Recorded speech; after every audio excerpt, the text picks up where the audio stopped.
Bienvenidos y bienvenidas a Noticias Positivas, donde te contamos que un mundo mejor es posible. Y bueno, hoy estamos con Carlos de Prada, buen amigo, gran periodista ambiental, que estuvo no hace tanto con nosotros, Carlos, pero hoy estamos otra vez contigo. ¿Cómo estamos, Carlos? Bien, muy bien, bien hallado, Bien, genial. bien hallado. Y decía que ya estamos otra vez contigo por un motivo, y es que, bueno, aquí tenemos este pedazo tocho de libro con una bibliografía todavía más tocha, yo creo, Mentiras tóxicas, que vamos a hablar de este libro. Has venido aquí a hablar de tu libro, Carlos, pero es un libro Sí, verán. muy interesante este libro porque, bueno, es que es fuerte y potente desde el inicio.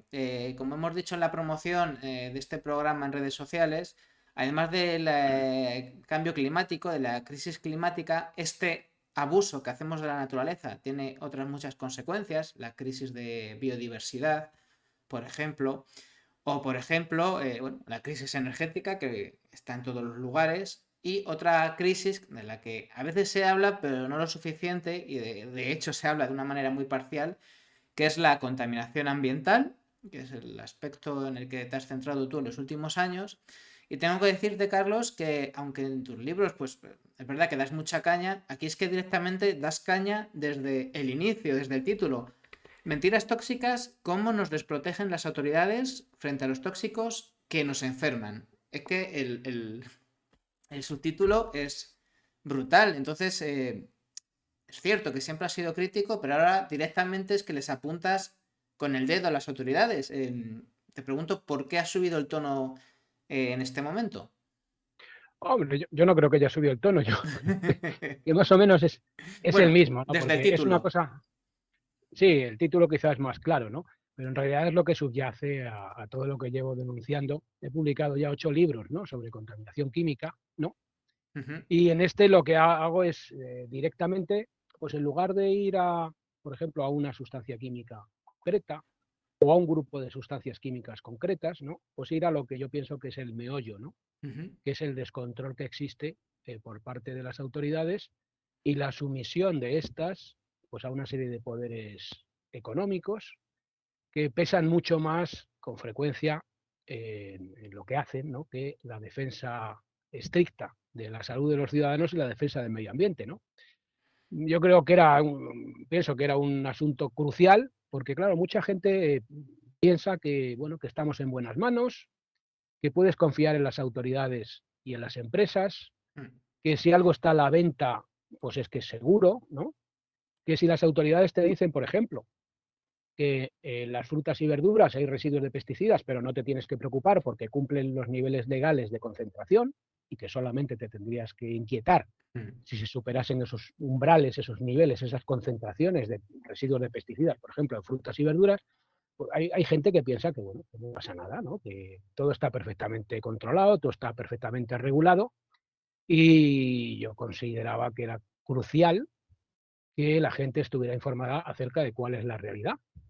Que aunque la apariencia de algunas agencias reguladoras, de algunas autoridades, es la de basarse supuestamente en la ciencia, Ujú. la verdad es que lo que dice la comunidad científica, que es en la que yo me baso en esta obra y en todas las que escribo, yo en realidad no denuncio nada. Yo en realidad lo único que hago es trasladar lo que dice la comunidad científica a un lenguaje divulgativo para que la gente lo conozca, para que vea qué es lo que está diciendo la ciencia de verdad, que es muy diferente de lo que están diciendo Uy. con mucha frecuencia algunas autoridades, ¿no? En un estado de derecho, en unas democracias en las que se supone que vivimos, sobre todo en el mundo occidental, se supone que las leyes están para protegernos, ¿no? Y tú precisamente arrancas el libro poniendo ejemplos concretos de leyes que son directamente ineficaces, ¿no? Según tu propia definición, ¿no? Partiendo de que estamos en la Unión Europea, sería interesante que nos hablaras de este reglamento REACH de la Unión Europea que precisamente se quedó quizá fue un buen intento, quizá una buena intención, pero se quedó un poquito a medio camino, ¿no? Sí, hombre, el reglamento REACH, que es el reglamento que en Europa aborda el tema de las sustancias químicas, ¿no? y de Ujú. su control, ¿no? Sí. Bueno, pues pasa por ser la regulación mejor del mundo en el Ujú. tema de las sustancias químicas tóxicas, ¿no? Claro, el tema es, claro, puede ser lo mejor del mundo, pero si es que si en el mundo no hay nada que valga la pena, a lo mejor tienes que hacer muy poco para que sea la mejor del mundo. Y es que lo que había prevalecido hasta que entró en vigor el reglamento REACH es que la industria ponía en circulación sustancias, es lo que se ha venido haciendo a lo largo de décadas, ¿no? Ujú. Primero se pone en circulación una sustancia y luego ya se verá si causa efectos o no. No preocupaba esto, simplemente preocupaba a la hora de poner en marcha o poner en circulación una sustancia, su aplicación concreta. Pues si una sustancia era muy buena para, por ejemplo, hacer que tardara más en arder un tejido o un plástico, bueno, pues Ajá. esa sustancia se pone en circulación. O si venía muy bien para que una sartén fuera antiadherente, o para que un tejido fuera hidrófugo o cualquier cosa fuera, por ejemplo, antimanchas, pues se ponía en circulación, ¿no? Etcétera, ¿no? Eh, claro, luego, a lo largo del tiempo, se iba viendo por parte de la comunidad científica que esa sustancia podía ser muy buena para un uso utilitario concreto, Mm. pero que tenía Ahí está. consecuencias severas sobre la salud, ¿no? Entonces, la tónica general había sido esta, ¿no? Primero, se pone en circulación una sustancia por el interés económico o utilitario que pudiera tener, y luego ya se veía si producía efectos, ¿no? Entonces, En Rich, entonces. el reglamento REACH, bueno, pues obligaba a que las sustancias que se pusieran en el mercado se registraran, ¿no? Ujú. Y sin información, teóricamente esa sería la máxima de REACH, pues no hay comercialización de una sustancia. Es decir, Ujú. si una empresa no aporta información sobre una sustancia determinada, pues esta sustancia no se puede comercializar. Pero claro, este reglamento nace con un vicio, ¿no? Que es que a la vez que trata de proteger la salud de los ciudadanos y el medio ambiente, en teoría, también promueve la libre circulación de las sustancias y los intereses económicos de la industria química. Y Ujú. entonces se concede a la industria química un papel preponderante, por ejemplo, a la hora de la información sobre la toxicidad de las sustancias, hasta el punto de que buena parte de la información que maneja la administración o manejan las autoridades para ver si una sustancia es tóxica o no, procede de la propia industria interesada en comercializar las sustancias. O sea, la Entonces, información la da la industria, no así un regulador externo. ¿Eso te refieres?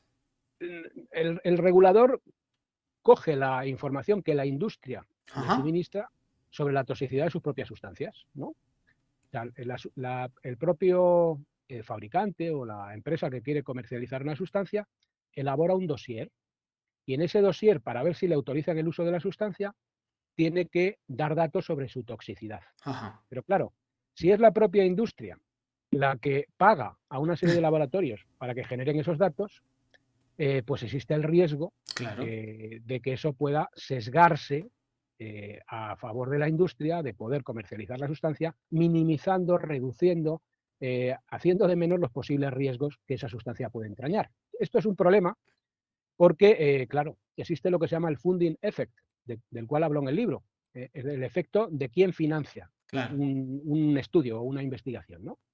Y se ve claramente que cuando quien financia un estudio tiene interés económico en que esa sustancia se comercialice, es más difícil que se puedan descubrir efectos o que se puedan explicitar esos efectos que esa sustancia produce, ¿no?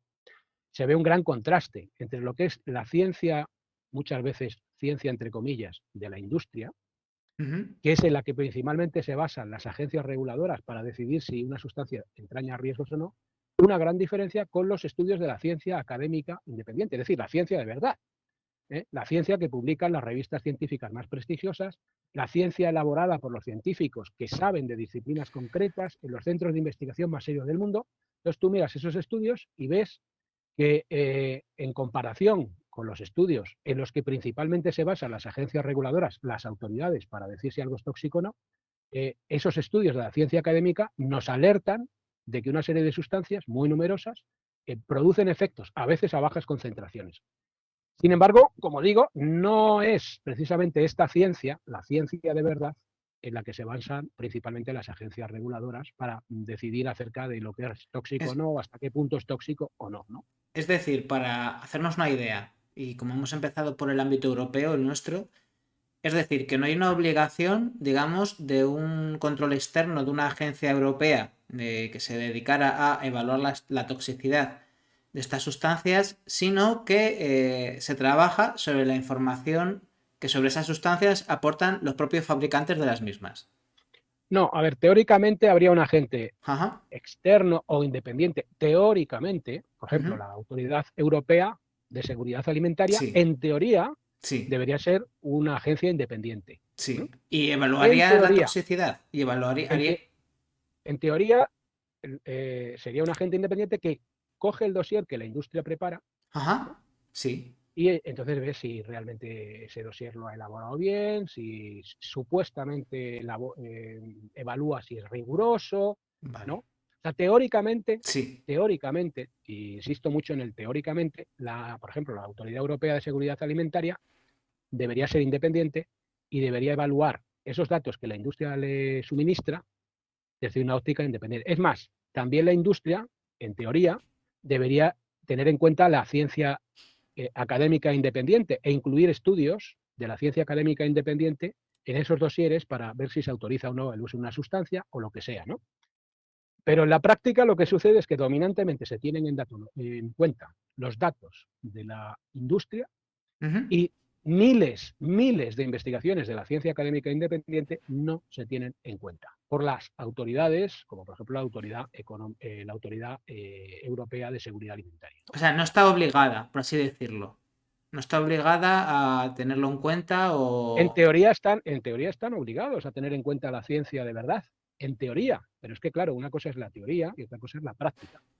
De hecho, la industria ha influido en las agencias reguladoras introduciendo unos criterios que la propia industria ha diseñado y Ujú. que sirven para evaluar qué estudios hay que tener en cuenta y qué estudios no hay que tener en cuenta. Y esos criterios hacen que la agencia reguladora, que ha hecho suyos criterios de la industria, que es escandaloso esto, eh, la agencia reguladora considere que los estudios de la industria, esos pagados por la propia industria, y que están nacidos en un conflicto de interés muchas veces, porque claro, están Ah, pagados por la claro. propia industria, prevalezcan y se tengan más en cuenta y parezcan más fiables aparentemente, que los de la ciencia académica independiente. Es Entonces, decir, esto es lo que sucede. un proceso como de cooptación o directamente de puertas giratorias.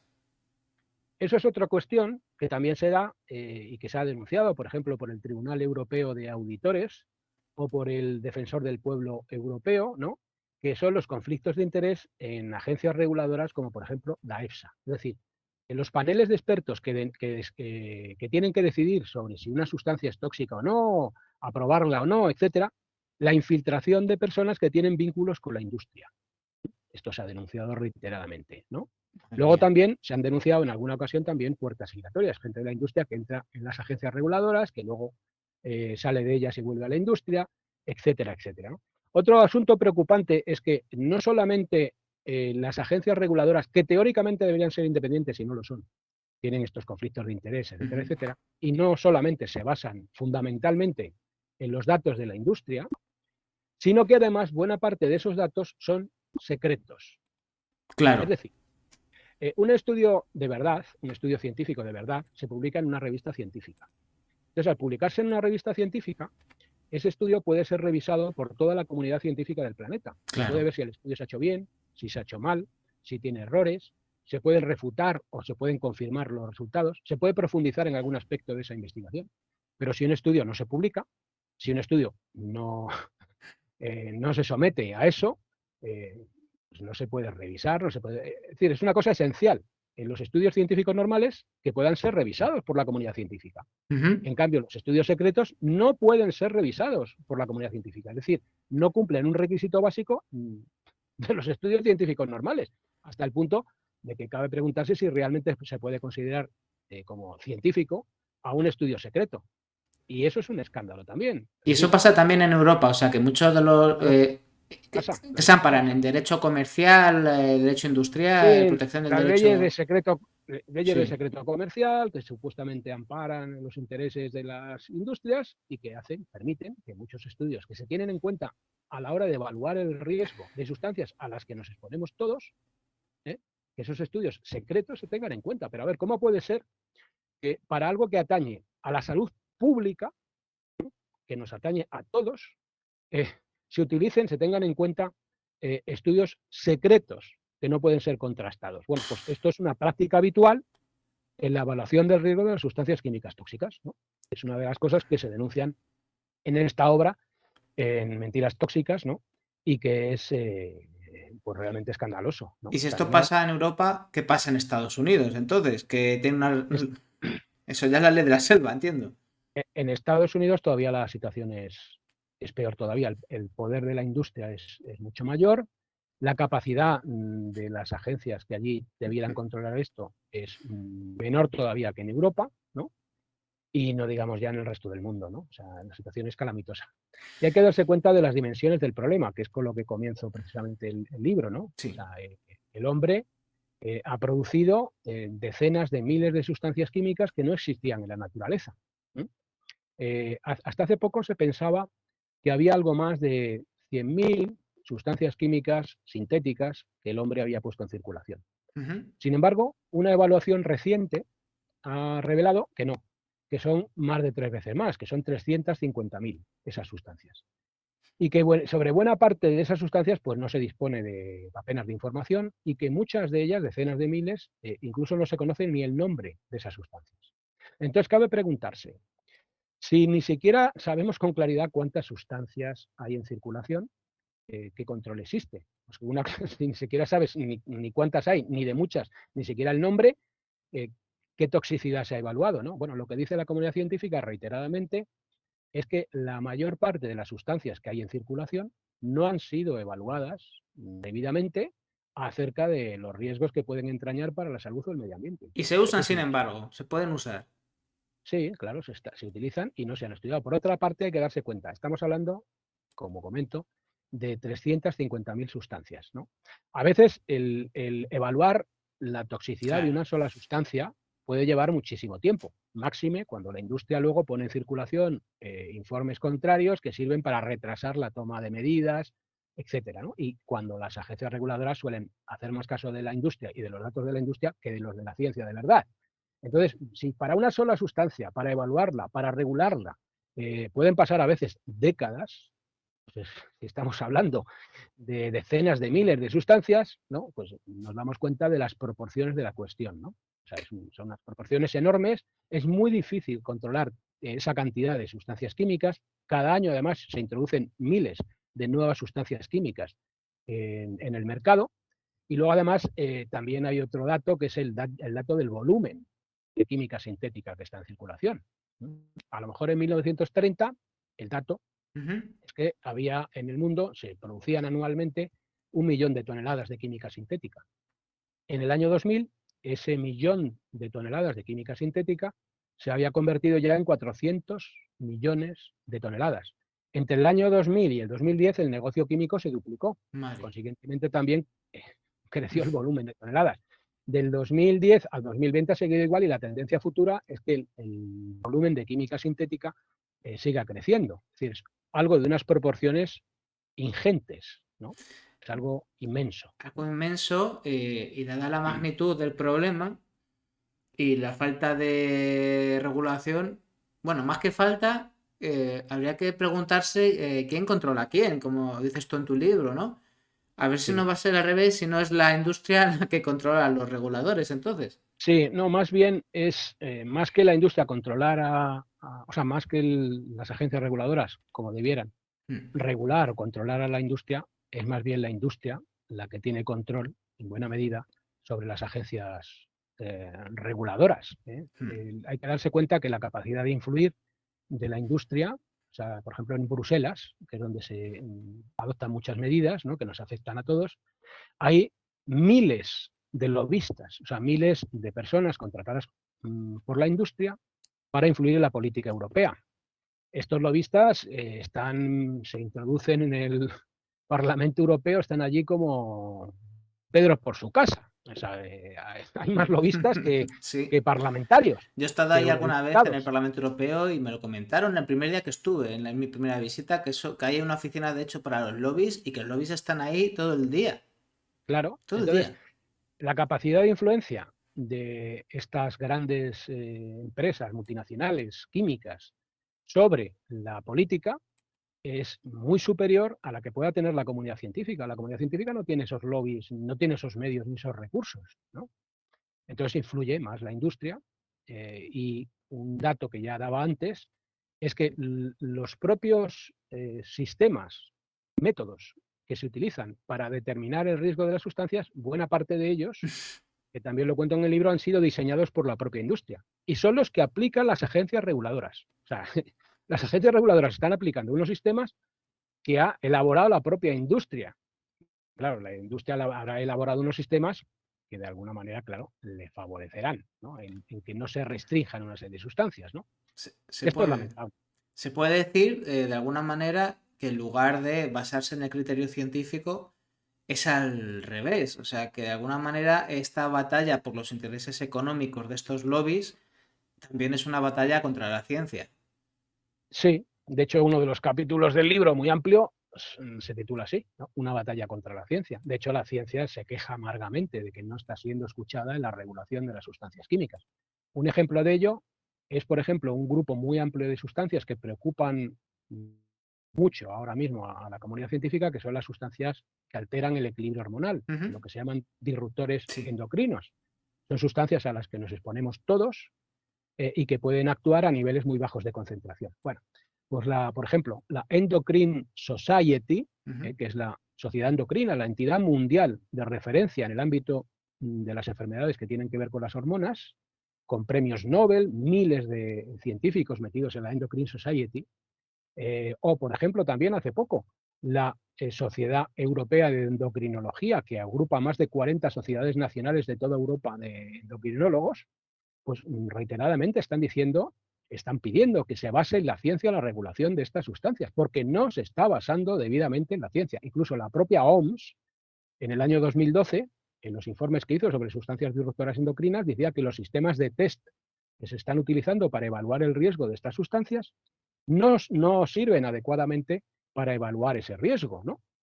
Bueno, pues todo este tipo de cuestiones, todo este tipo de eh, documentos, de miles de estudios científicos, de declaraciones, como por ejemplo la famosa declaración de Berlaymont, de numerosos investigadores. Todo esto cae en saco roto y la administración y las agencias reguladoras no hacen ni caso de lo que está diciendo la comunidad científica, ¿no?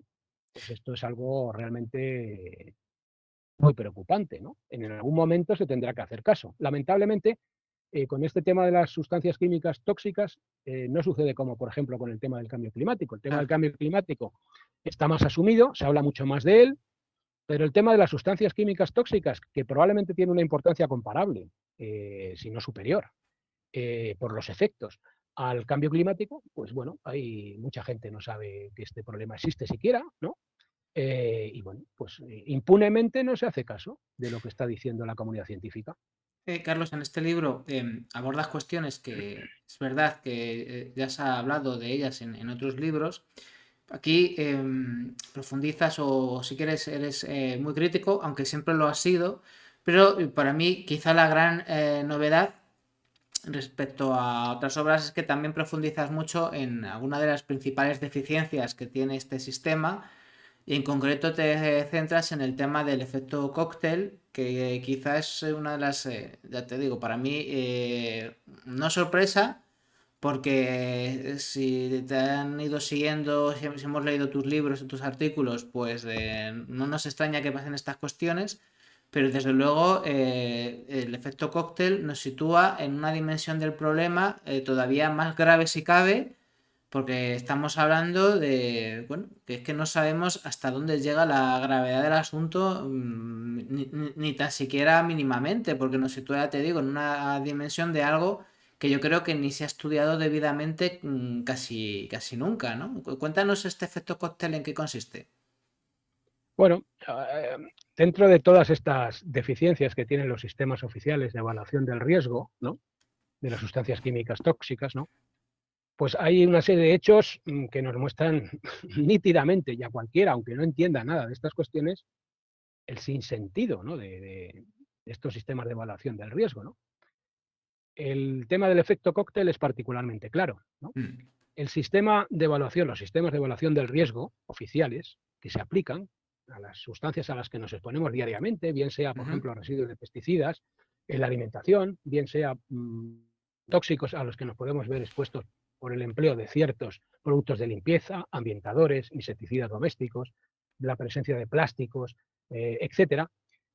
Los sistemas oficiales de evaluación del riesgo se basan en determinar, y no digamos de qué manera, que también se aborda en el libro, el riesgo que nos expusiéramos a un único contaminante en un Ajá. momento dado de nuestra vida. Es decir, a una sola sustancia, que yo ahora mismo en el cuerpo solamente me expusiera, por ejemplo, a este herbicida tan famoso que es el glifosato, Ujú. o al clorpirifos, que es un insecticida, o al bisfenol A, una sustancia asociada a plásticos, o a talatos, también asociados a plásticos, entre otras cosas, ¿no? Que solamente me expusiera a un talato, que solamente me expusiera al bisfenol A y a ninguna otra sustancia en ese momento. Esa es la máxima de los sistemas de evaluación del riesgo oficiales, Pero eso no pasa. que solo nos expusiéramos a un contaminante en un momento dado. Nos miden el riesgo, eso, de que te expongas, pues por ejemplo, si estás comiendo eh, en un restaurante, pues por ejemplo, que solamente te expusieras a un pesticida en esa comida, a uno solo.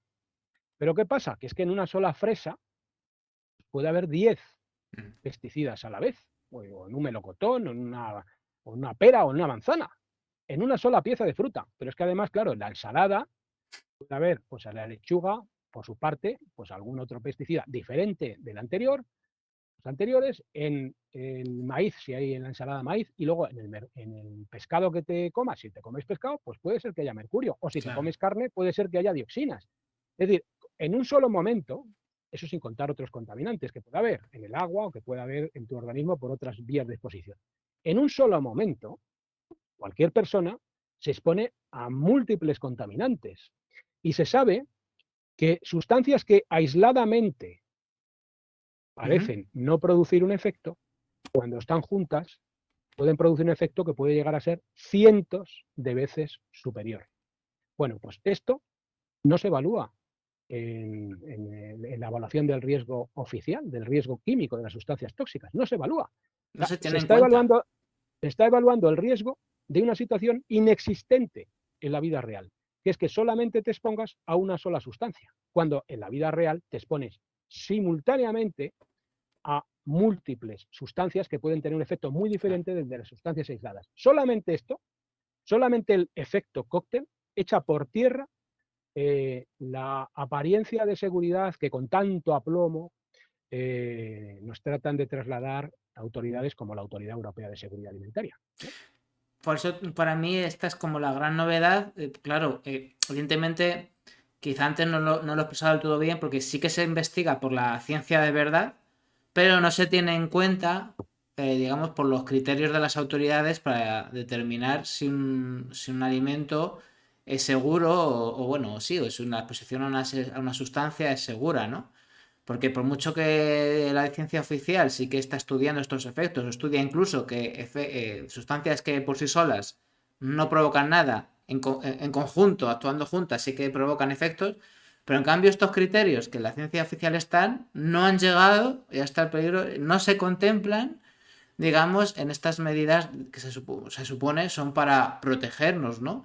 O sea que esto directamente es, ni siquiera es a científico, esto sí que es contrario a la ciencia. Sí, o sea, pues como digo, es que aquí hay dos ciencias. Una ciencia que podemos poner entre comillas, que es la ciencia industrial, que es en la que fundamentalmente se basan las agencias reguladoras, ¿no? Y la ciencia de verdad, que es la ciencia académica independiente, ¿no?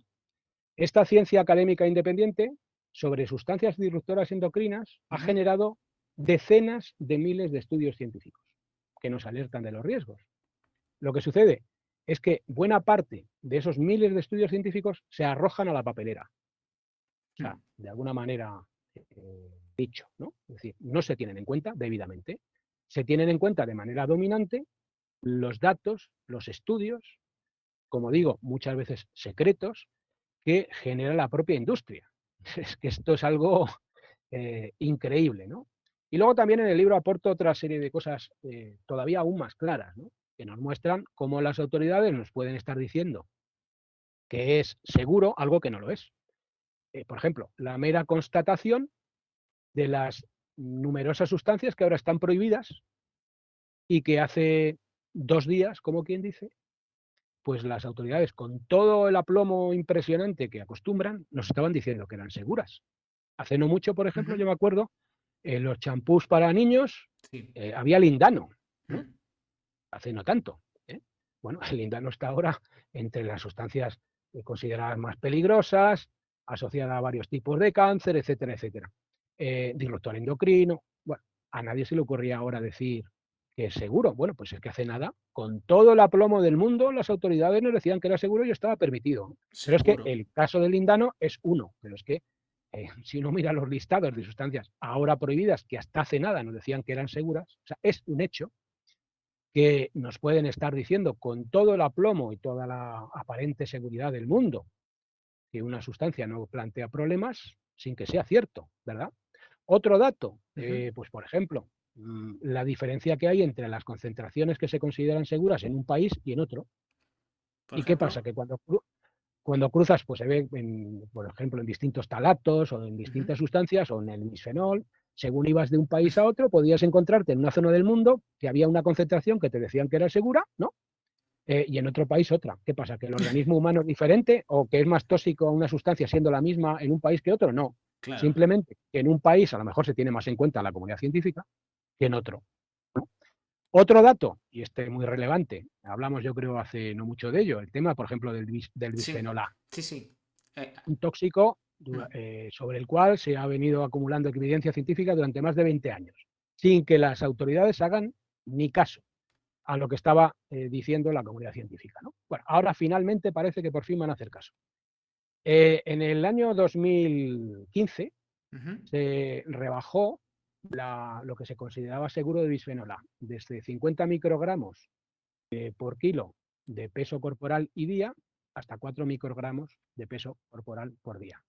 Pero ahora nos dicen que no, Ujú. que no son ni 50 ni 4 microgramos de peso corporal por día lo que es seguro. Ahora nos dicen que son 0,04 nanogramos. No microgramos, sino Nano. nanogramos. Es Sí. decir, lo que nos dicen ahora que es seguro, Sí. la EFSA, la Autoridad Europea de Seguridad Alimentaria, es 100.000 veces más bajo, Cien mil 100.000 veces, veces. que Cien lo mil que nos veces. decían desde el año 2015 y 1.250.000 veces más bajo que lo que nos decían antes del 2015. Es decir, que nos han estado diciendo antes del 2015 y desde el 2015 hasta ahora, que era seguro exponernos a unas concentraciones de 100.000 a 1.250.000 veces más altas que ahora. Y esto Bueno, ha y sido aquí este año, hace unos meses. O sea, que hasta sí hace unos meses ha sido así. hace muy poco, pues por fin la Autoridad Europea de Seguridad Alimentaria decidió tener en cuenta la ciencia. Claro, cuando ya la industria ha dejado en buena medida en muchos sitios, muchas empresas, de utilizar el bisfenol A, por ejemplo, en Claro. el interior de latas de comida, donde Es cuando ya no les curioso. molesta, pues ahora por fin se tiene en cuenta lo que dice la ciencia y llevaba diciendo la ciencia durante 20 años. ¿No? Claro, es que es muy curioso. El tema de los tiempos no es inocente. No es inocente. Que haya salido esta cuestión, esta noticia que es para reflexionar y para ponernos los pelos de punta, justo cuando ya se está dejando de usar el bisfenol A, es cuando menos sospechoso, ¿no? O sea, Sí, a mí, ahora hombre, sí, cuando se usaba llama la, más te- no. Llama la llama atención. la, llama la atención porque, claro, es que es un hecho, ¿no? Que se ha venido dejando de usar. Esa es otra. Se ha venido dejando de usar, eh, pero se ha ido sustituyendo por otras sustancias. Por ejemplo, otros bisfenoles Ujú. que tampoco han sido, en muchos casos, debidamente estudiados y que ya nos están alertando, por ejemplo, algunas agencias como la Agencia de Productos Químicos de Suecia, Chemi, Ujú. con K, ya Sí. nos está alertando de que decenas de bisfenoles pueden tener efectos semejantes a los del bisfenol A. Es Para que... decir, Sí. que fíjate, o sea, puede tardarse décadas en regular debidamente una sustancia para que luego volvamos a empezar. Habrá que esperar otra vez décadas hasta que otros bisfenoles que se están utilizando como sustitutos u otras sustancias, eh, habrá que esperar décadas hasta que se acumule una enorme cantidad de evidencia científica o a que la industria deje de usarla suficientemente para que de nuevo vuelvan a prohibirse. Porque esto es una cosa que se repite una y otra vez, y Sí. hablo mucho de ello también en el libro, ¿no? El tema de la llamada sustitución lamentable. Ujú, Es decir, cuando tras a veces muchos años de esfuerzos de la comunidad científica, de muchos estudios científicos, de mucha resistencia por parte de las propias autoridades para regular una sustancia, haciendo caso más al interés económico que a la defensa de la salud y del medio ambiente, ¿no? Cuando por fin se consigue reducir o restringir o eliminar una sustancia, resulta que se sustituye por otra sin evaluar previamente, de manera debida, que no cause problemas. Y esto se ha dado con el tema del bisfenol A, ujú. se está dando también y se ha venido dando a lo largo de mucho tiempo con otras sustancias muy preocupantes, que son los llamados algunos retardantes de llama, se ha venido dando con otros muchos compuestos, ¿no? Con los pesticidas también. Había una generación de pesticidas organoclorados, se sustituyeron por otros organofosforados, luego los piretroides, luego los neonicotinoides, y siempre que se sustituyen te dicen, no, esto ya por fin es Ya. un producto maravilloso, inocuo, que no genera problemas, hasta que se vuelve a acumular evidencia científica y tras muchos años empieza a caer el uso de una serie de pesticidas, se sustituye por otros, que es algo pues realmente Una lamentable. cuestión, Carlos, porque que nos esté escuchando eh, y no tenga tanta idea como tú de esto de las sustancias tóxicas, este ejemplo del bisfenol, de esto del bisfenol A, que son 100.000 veces lo que se ha bajado en referencia a la bajada anterior, pero si hablamos de lo que ocurría años atrás, todavía era 1 millón y pico más. Entonces, esto pone los pelos de punta a cualquiera, pero para que se entienda mucho mejor todavía, un poco ponos unos ejemplos básicos de los efectos más perniciosos de esa sustancia que hemos tenido en nuestra sangre a un nivel de concentración cientos de miles de veces o millones de veces superior a las que son seguras para nosotros. Bueno, el bisfenol A pues ha sido asociado a muchos problemas, ¿no? Por ejemplo, a varios poliquísticos, a efectos sobre la calidad del semen, a daños en el ADN de los espermatozoides, a efectos también incluso sobre el desarrollo del sistema nervioso central de los niños cuando la exposición se da dentro del útero, Niños que son más ¿no? sensibles que nosotros todavía, los tóxicos. Sí, los organismos en desarrollo, como puede ser un embrión o un feto dentro de su madre, o los niños son más sensibles que los adultos o más vulnerables a los efectos de algunos contaminantes. También se ha asociado pues, a algunos problemas en estudios que se han hecho de laboratorio, por ejemplo, como la diabetes, enfermedades cardiovasculares, eh, en fin, eh, pues a muchos efectos, ¿no? Porque claro, no es solo un efecto el que pueden tener algunos de estos contaminantes disruptores endocrinos, ¿no? Sino que pueden tener Varios. múltiples efectos, ¿no? Y esto una sustancia, volvemos al efecto cóctel, pero no solamente estamos en contacto con bisfenol A, sino con muchas sustancias a la vez, entre ellas estos bisfenoles. En el caso del bisfenol A, con una concentración cientos de miles de veces o de millones de veces en nuestra sangre hasta anteayer. Y esto ocurre, pues eso, no es una sustancia, sino que pueden ser decenas o cientos de sustancias las que tenemos en nuestra sangre. El panorama es para cabrearse y para hacer como haces tú y denunciar desde el título a quien es responsable de esta falta de diligencia. Es un problema severo. O sea, lo que hay que hacer es leer lo que está diciendo la comunidad científica. ¿Sí? Por ejemplo, la Sociedad Europea de Endocrinología, ¿no? Nos está hablando de que el auge de algunos problemas de salud importantes en Occidente pues pueden tener que ver en mayor o menor grado. A ver, no se puede responsabilizar solo a las sustancias tóxicas Mm. del crecimiento de incidencia pues, de algunos cánceres, de problemas de reproducción, de problemas cognitivos en la infancia. No se puede asociar a lo mejor solo a un factor, pero sin duda, y es lo que nos dice la comunidad científica, que este factor es un factor relevante que tiene que ver con el incremento de incidencia de una serie de problemas que en las últimas décadas se está viendo, que se está dando. O sea, un problema básico de nuestras sociedades es que parece conformarse con vivir de los problemas y no de las soluciones. Es decir, en tema de inversión en sanidad, pues casi toda la inversión, y me lo contaba la propia María Neira, ¿Mm? que era responsable de salud y medio ambiente La OMS. de la OMS, ¿no? Pues me comentaba esto, ¿no? Que es que prácticamente en prevención no se invierte nada. Casi toda la inversión va a diagnóstico y tratamiento de enfermedades, ¿no? Cuando, bueno, está el dicho este famoso, ¿no? De que más vale prevenir que curar, ¿no? Claro.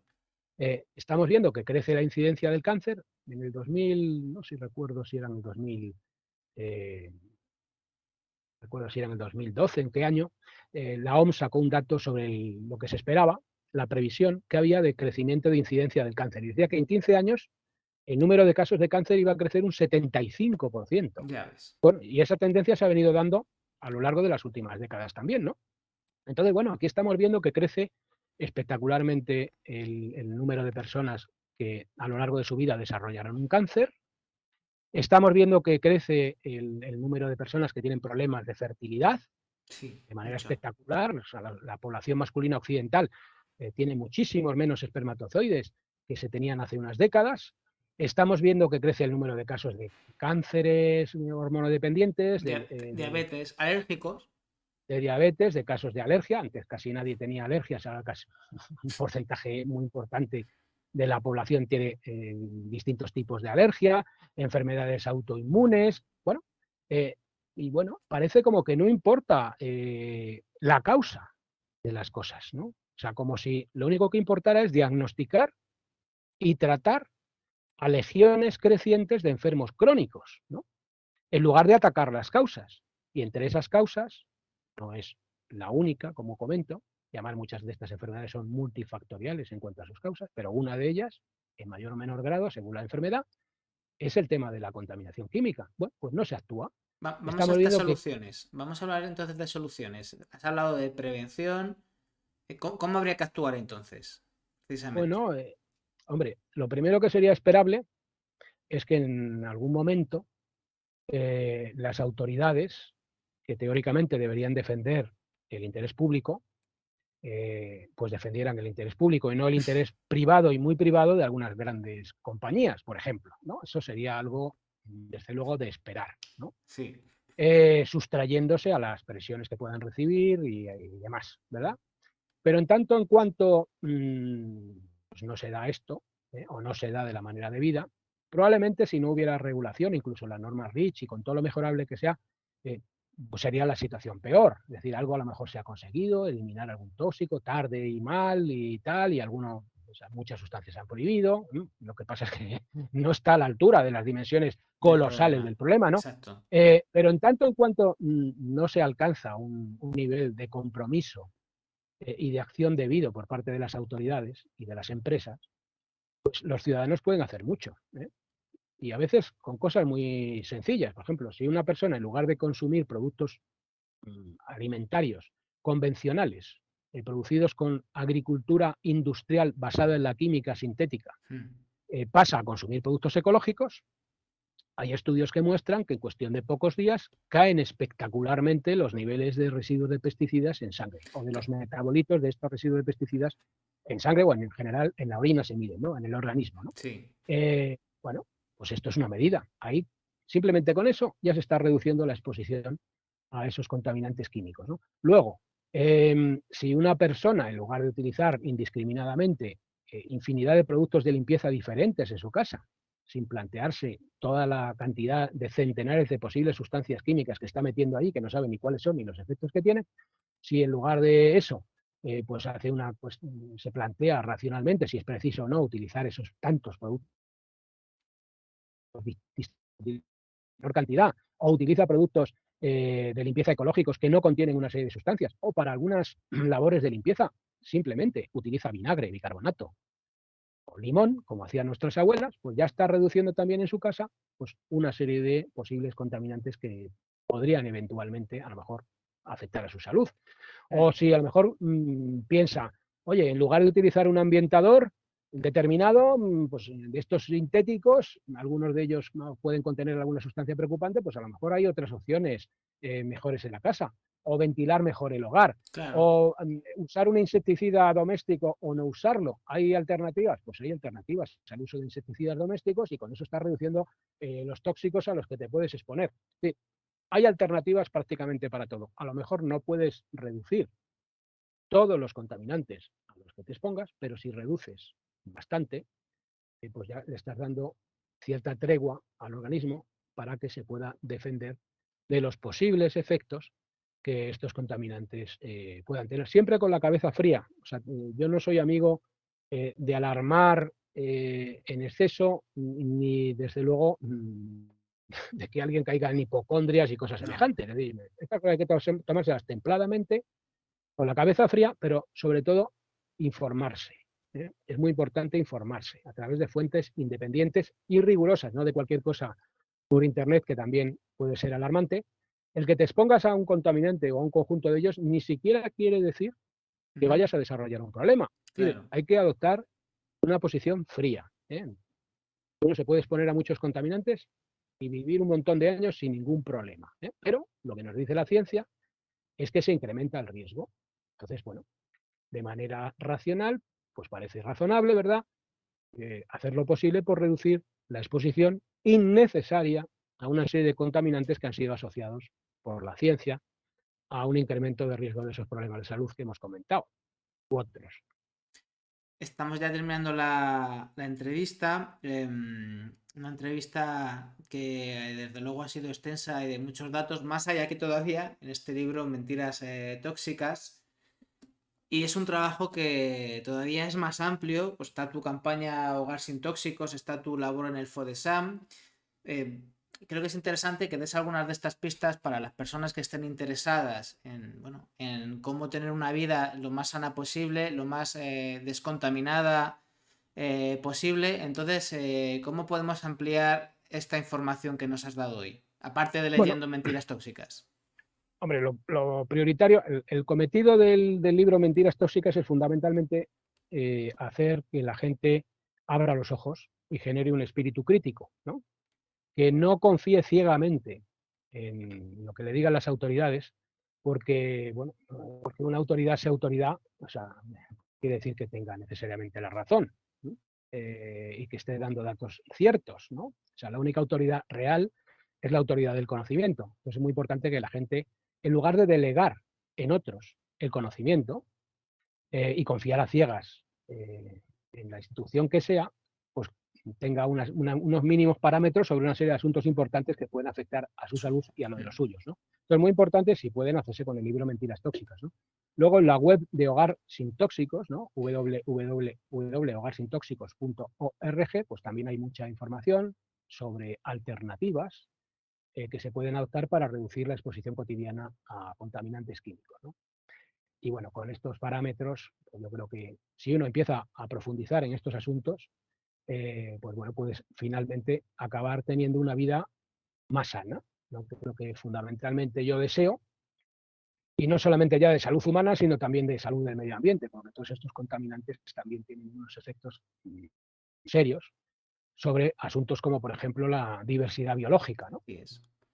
Así es. La Y, primavera silenciosa de la que hablaba Rachel Carson. O sea, que sí, nos estamos cargando toda la biodiversidad porque estos pesticidas no discriminan, arrasan con todo, no solo con las malas hierbas o los bichos, sino que se cargan a los pájaros, a las ranas, lo que pillen, ¿no? Mentiras sí. tóxicas, ediciones I. Esa es la editorial, Carlos. También, que es un libro que también está relacionado con la campaña Hogar sin Tóxicos. Y bueno, antes de terminar, a mí siempre me gusta dejar la última pregunta abierta para que no se quede nada en el tintero, Carlos, por si quieres añadir cualquier cosa. Nada, hombre, cuando se denuncian cosas y además situaciones tan graves, como las que denuncio en el libro Mentiras Tóxicas, pues pudiera existir la tentación en algunas personas de pensar que todo está muy mal y caer en el pesimismo. Mm. Bueno, pues nada más lejos del el enfoque que hay que tener. O sea, lo positivo es que podemos cambiar las cosas y podemos Exacto. hacer mucho por cambiarlas. Y precisamente lo que busco denunciando estas cosas es que las cosas cambien. Aunque pueda parecer una denuncia en negativo, en realidad es positivo. Lo negativo es pensar que Callar. es positivo lo que es negativo, porque es el mundo al revés. Entonces así se perpetúan los males, ¿no? Entonces, nada, yo sobre todo un mensaje de ánimo a la gente que se informe y que piense que se pueden hacer muchas cosas para mejorar el mundo. En concreto, en este ámbito de las sustancias químicas, el motor de todo cambio en este tema es la información. O sea, que se informen y que adopten una posición proactiva en estas cuestiones, que no confíen ciegamente en lo que le digan las autoridades o las empresas, como si todo estuviera controlado, ¿no? Sino que sean actores informados, ¿no? Pues muchas gracias, Carlos. Un placer, como siempre, hablar contigo. Siempre pues aprendes cosas y además me gusta porque tu concepto es muy claro. Lo positivo es que podemos cambiar el mundo, podemos hacer de este mundo un lugar mejor para vivir, pero el primer paso es informarse. Luego ya actuar, por supuesto, pero el primer paso es informarse y para eso, en este tema de la contaminación ambiental, pues eres una figura insustituible. Muchas gracias, Carlos. Estamos en contacto y tras esta interesante charla, pues vamos a dar paso a otra sección de una persona que conoces bien, Pedro Burruezo, que nos trae las noticias del ecomensajero digital. Bueno, pues ya estamos con Pedro Burruezo, nuestro ecomensajero digital favorito. ¿Cómo estamos, Pedro? Bien, muy bien. ¿Y vosotros? Encantado de estar contigo como siempre, como casi todas las semanas. Bueno, cuéntanos qué nos trae vuestro ecomensajero digital, vuestro boletín esta semana. Bueno, pues esta semana nos trae eh, principalmente una noticia que ya Cuéntanos. se ha publicado en todos los medios, Ajá. habidos y por haber, aunque nosotros hemos sido, como, digamos, la fuente, ¿no? O Las sea, noticias, habéis sido las noticias. exactamente. Curiosamente, nosotros hemos sido la fuente. El asunto está publicado en todos los medios Ajá. y nosotros lo publicamos al cabo de una semana, pero no como una noticia, sino como un artículo de opinión. ¿Y de qué se Y, trata? sí, pues se trata de que Su Majestad la Reina Leticia estuvo en Biocultura.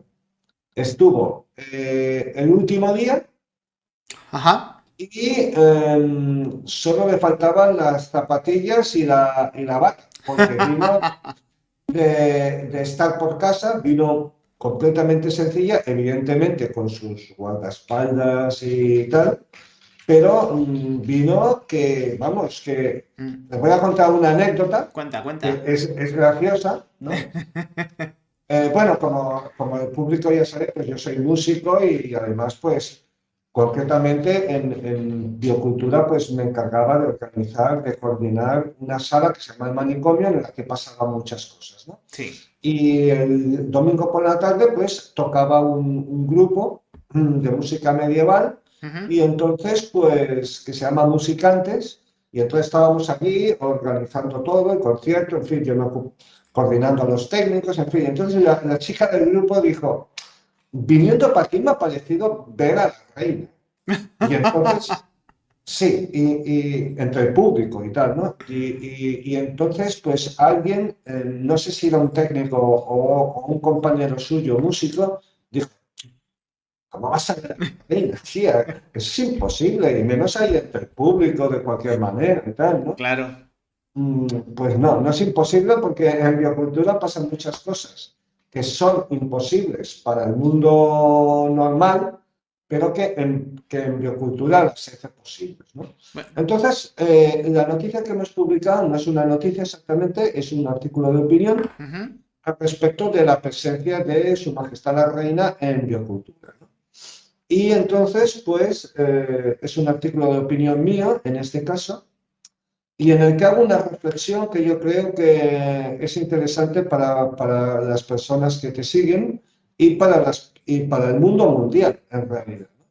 Y es que en biocultura este año han habido dos caras, digamos, que han sido las más, digamos, las más visibles, ¿no? Por un lado, el ministro Garzón, que tiene una ideología política, pues, concreta, ¿no? Sí. Que él, digamos, pues...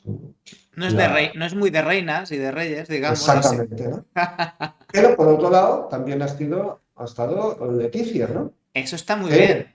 Las que dos. imaginamos que no tiene la misma ideología que el ministro Garzón, aunque tampoco sabemos exactamente porque, pero imaginamos, ¿no?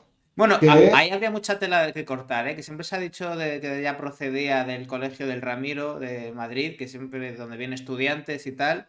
O sea, que ahí habría mucha tela que cortar sobre qué piensa o no piensa doña Leticia. Pero sí, eso vamos a dejárselo para quien quiera investigar. sí, pero bueno, en cualquier caso son dos caras visibles que representan dos estamentos sociales bien diferenciados, ¿no? Sí. Entonces, más allá de que una persona pueda estar más identificado con el ministro Garzón, o en el caso de ser pues, muy tradicionalista, pues estar más identificada con la monarquía y todo esto, lo que está claro es que hay un asunto y es que tenemos un problema. Boston, ¿no? ¿Cómo se decía? O Denver, o no sé qué. Houston, tenemos un problema. Houston tenemos un problema. Houston, tenemos un problema medioambiental y social de gran calado. O sea, y entonces las personas que tienen sensibilidad, más allá de su ideología, se acercan para, digamos, buscar las soluciones pertinentes a los grandes problemas que nos asuelan, ¿no? Y entonces, pues, aquí no estamos hablando de ideologías. De hecho, biocultura no es de izquierdas o de derechas o del medio, sino que hablamos más bien de abajo o arriba, ¿no? O sea, tenemos un gran problema que nos va a afectar a todos. Así es. No en la misma medida, porque claro, si eres reina, no creo que te afecte en la misma medida el cambio climático que a un pobre desgraciado que venga en patera desde no sé dónde. Pero en Claro. cualquier caso, hay un problema. Y de todas formas, tanto si eres reina, como si eres ministro, como si eres oficinista, como si eres, yo qué sé, panadero, es posible que tú tengas hijos, o es posible que te preocupe el futuro, o incluso como es mi caso, yo tengo nietos, me preocupa su futuro, me preocupa tal. Y entonces nos tenemos que acercar ahí digamos, más allá de nuestras ideologías, más allá de nuestras en fin, y este hecho es el que me ha parecido más significativo de la edición de Biocultura de este año, que ya está pasando, que personas de diferentes procedencias sociales, de grupos sociales bien diferenciados, Ahí se está. acercan porque hay un problema común, ¿no? Dijo Esto es interesante. Decía, perdón, que el pensador comunista italiano, hablando de alguien más parecido a Garzón, hablamos de Gramsci, que decía que el pensamiento dominante se convierte, de alguna manera, se acaba convirtiendo como en el sentido común y se acaba convirtiendo como algo invisible, algo ahí que flota y que acaba siendo compartido por todos, ¿no? Y resulta que aquí el pensamiento dominante, algo que se convierte en el sentido común, es que la biocultura, la ecología, el consumo responsable de productos ecológicos y sostenibles se está convirtiendo en el sentido común de la época, a izquierdas y a derechas, o lo que pueda pensar o defender un ministro comunista o la reina de España, ¿no? Es decir, que esto se está convirtiendo en algo transversal que salvo para cuatro frikis pirados, que siempre los hay, pues resulta que lo compartimos gente que votamos o pensamos distinto y que estamos de acuerdo en que la solución va por ahí, ¿no? Está muy bien que la ideología dominante, siguiendo a Gramsci, empiece a ser el ecologismo, ¿no? Y a lo mejor está empezando a ser así. Y de hecho, bueno, esto, por ejemplo, esto en otros países de Europa, ¿no? Por ejemplo, pues, por ejemplo, en Alemania o en Italia en otros países también, como Dinamarca, hay un consenso absoluto político total en la defensa de la producción ecológica. No es algo que, por ejemplo, yo que sé, la izquierda lanza una ley y cuando viene cambia el partido lo tumban completamente. No, es que esto no es una cosa de... si tú eres patriota, entre comillas, ¿no? Seas de izquierda, tienes que defender tu tierra, ¿no? ¿Cuál es la forma de defender la tierra? Pues apuesta por el consumo ecológico, de proximidad, de temporada, lo más local posible, en fin, que es algo que no tendría que afectar a las ideologías de las personas, Yo para porque mí es un... lo veo como tú, pero sí que te tengo que hacer un matiz y es que sí que es verdad que determinadas ideologías extremistas de derechas llevan años en peleas culturales y el negacionismo climático en determinados ámbitos que se sitúan sobre todo ahí, es que es parte de su corpus ideológico. O sea, te puedo citar a Trump, por ejemplo, que es claramente negacionista, ¿no? Y ha sido de esta gente de trumpista y del Tea Party y de toda esta alt-right, de esta derecha alternativa de Estados Unidos que contamina a otras derechas, pues claro, es parte de su entorno mediático y cultural, ¿no? Eso no significa que haya personas conservadoras con dos dedos de frente, que los hay, pero es verdad que dentro de la escena mediática de este país nuestro hay medios de comunicación que serían los más similares a los que ocurre con los medios de extrema derecha en Estados Unidos, que tienen ese discurso. O sea, que yo he escuchado a señor Jiménez Los Santos, y me da igual decir su nombre, defender el negacionismo, ¿no? Pero salvo esos pirados, que lamentablemente no son solo 4, pues es evidente que esto es una idea transversal y que se va imponiendo como sentido común dominante de todos y para todos. Sí, en este caso, por eso. Y luego también, claro, mm, desde fuera es posible que nosotros tengamos o tendamos, Claro, perdón, a ver las cosas, digamos, de otra forma. Pero claro, seguro. incluso en la monarquía o en la casa real, o llámalo como quieras, digamos, hay tendencias claramente diferenciadas, ¿no? Tenemos a un rey emérito que iba por ahí matando a bichos en vías de extensión, Así es. y luego tenemos a una reina que se preocupa de consumir ecológico, con su compra, aunque paguémosla todos, ¿vale? Sí, es verdad, pero por lo menos se preocupa de beneficiar a los productores ecológicos. Quiere decir que, Sí. bueno, como decía yo en el artículo, ¿no? Si me dan a elegir, Leti, yo me quedo contigo, ¿no? Porque claro, el otro era muchísimo peor. Y además, como ya hemos visto y hemos comentado, querido Daniel, en esta misma tribuna en varias ocasiones, pues los escenarios no van a ser o blanco o negro Ya. en el futuro. Pueden ser o mucho peores o mejores, ¿no? Mm. Entonces, claro, hay que apostar porque sean mejores. Entonces, bueno, si esto es lo que hay, pues mira, claro que no es la solución del todo, obviamente que no. Pero obviamente es mejor Sí. tener a una reina que viene a agricultura, que se preocupa, que tal, o a un gobernante que vive completamente out del tema, que va matando bichos por ahí, solamente dándole bola a su ego y a sus bajos instintos más perniciosos. O sea, pues claro, tío, si me dan a elegir, ¿no? Y Está claro. luego hay otra cosa, pues vino, como he dicho, que solo le faltaban las zapatillas y la bata de guatiné. Vino totalmente en plan se puso a hablar con todo el mundo, muy cercana, en fin. A ver, por sus comportamientos también les conoceréis, ¿no? O sea, el otro reino nunca ha venido a agricultura, ni se les había ocurrido, vamos.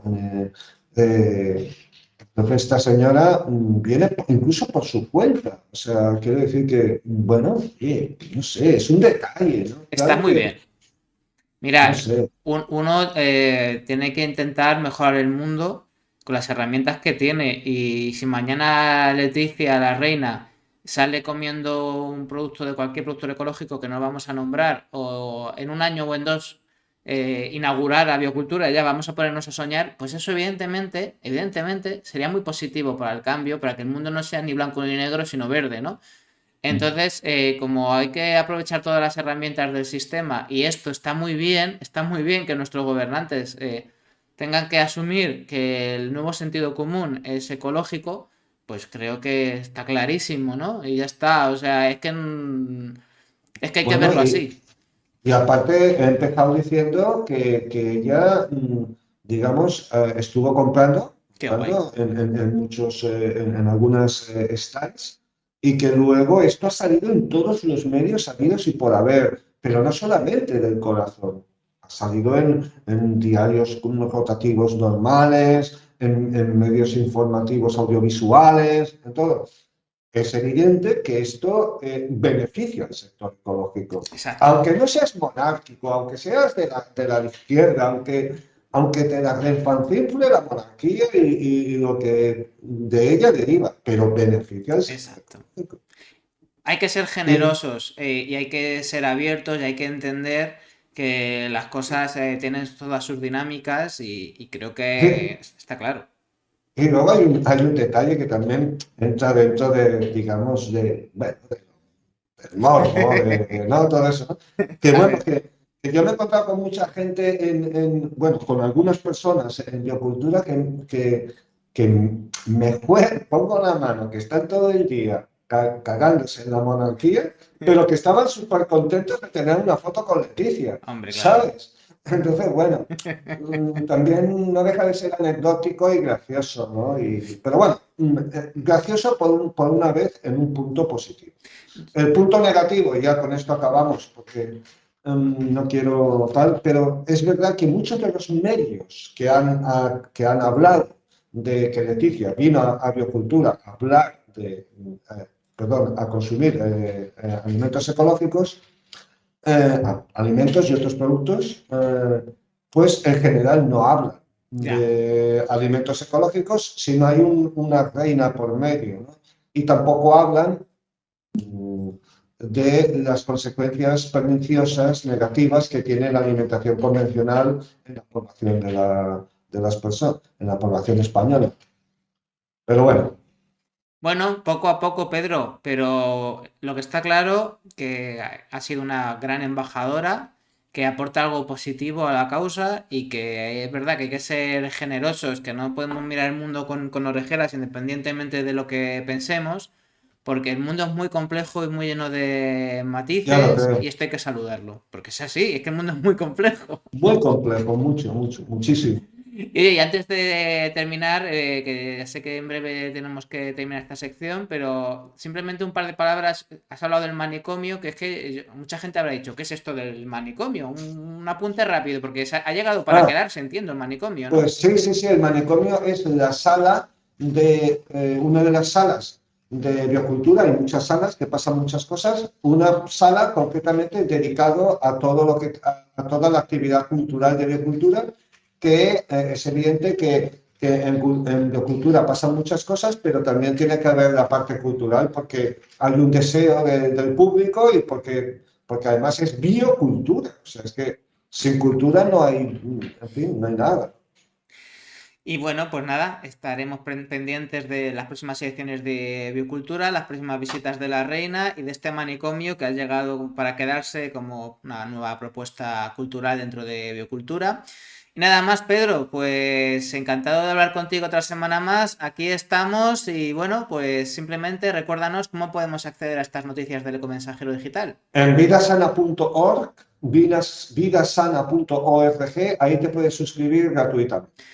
Pues no te digo así lo haremos porque yo ya estoy, pero seguro que mucha gente se apunta para estas noticias tan interesantes y tan positivas. Muchas gracias, Pedro, estamos en contacto. Hasta la próxima. Chao, chao. Adiós. Pues sí, es muy interesante esto que acabamos de hablar con Pedro Burruezo y por supuesto que está bien que nuestros representantes políticos y que la jefatura del Estado en este caso a través de la reina pues esté en biocultura porque sí, porque significa que las cosas están cambiando, que la ecología, lo ecológico, lo sostenible se está convirtiendo en el nuevo sentido común y eso hay que celebrarlo y saludarlo. Creo que es una noticia bien positiva para terminar el programa, que sí, que aquí se acaba. Y bueno, simplemente como te decimos siempre, si te ha gustado, dale a me gusta o dale a compartir también. Síguenos si quieres también, dependiendo de dónde estés viéndolo, si estás viéndolo en Twitch o en YouTube. pues son diferentes las opciones, pero básicamente si le das a me gusta o nos sigues, pues nos ponemos muy contentos, ¿verdad? Si nos compartes, pues todavía más contentos. También quiero mandar un saludo a la gente de CLM Activa, esta radio social de Castilla-La Mancha, que también pone noticias positivas, en este caso en formato de podcast, y que nos encanta porque es una radio con una misión social muy buena y que desde aquí siempre lo quiero recordar porque merece mucho la pena.